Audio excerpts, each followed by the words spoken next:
Hello and welcome to Marketplace Africa. I'm Robin Kerno here in Johannesburg. Now, this is the show where we're going to be profiling all the industry leaders and bringing you up to date with all the latest business news each week. In focus this week is Nigeria, where style never seems to go out of fashion.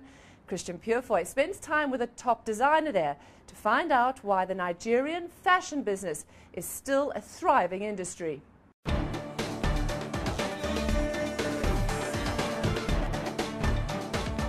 Whipping up a storm. Very good. All eyes are on the Nigerian fashion industry as it struts its stuff on catwalks and magazines from to Paris and New York. Whatever we throw it in our design, that's the ethnicity made globally friendly is what makes Nigerian design stand out. From her factory in Lagos, designers like Folake Folarinkoka and her use of bold statements and local flavour are grabbing the attention of the international fashion community, and is the only African-based designer to have shown twice at the New York Fashion Week and was awarded Designer of the Year last year in South Africa. But Folarinkoka is not losing sight of her home market, the rich Nigerian elite. Right now, my clientele is normally between the age of 30 to 45. On average, we tend to be bigger than what we were when we were 25.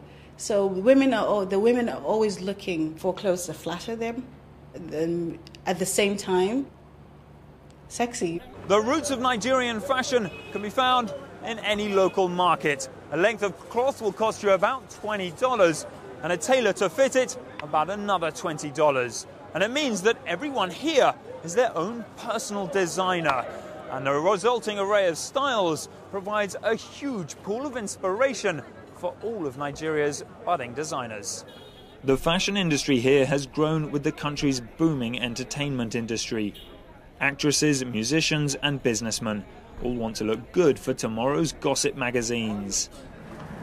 Bola Atta runs one of the country's biggest fashion magazines. Since its launch 5 years ago, True Love estimates its readership is now at 150,000.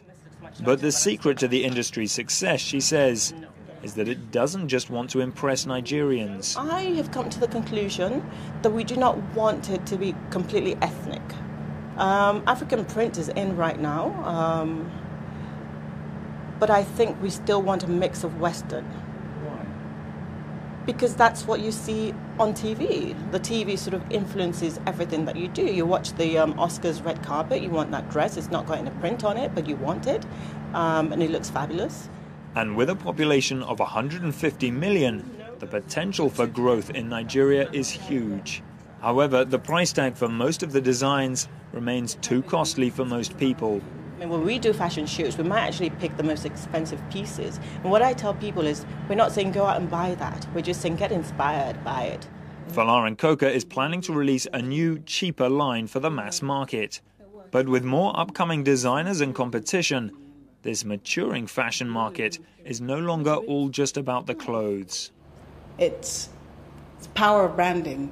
Before this leaves my factory, it could have been made by anybody. But once you put the label on it, there's a whole different story. People want to see themselves in an item, in a clothing when they buy it. But they also want the glam that comes with it. I mean, everything we do in this industry, in the fashion industry, is to make people fall in love with our brand.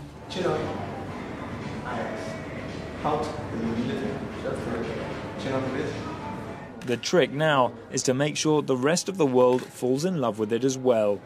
Christian Purefoy, CNN, Lagos, Nigeria. Now, those designs cost between $300 and $3,000 each. Now, a new survey by MasterCard shows that Nigerians are the only Africans who plan to increase rather than decrease their discretionary spending over the next 6 months. And also, interestingly, fashion and accessories are a top spending priority for more than 35% of Africans. Unfortunately, I think my MasterCard might reflect that too. Next up, we sit down with the man behind the mobile phone giant MTN, and we ask him about doing business inside and outside Africa. We'll hear his answer shortly.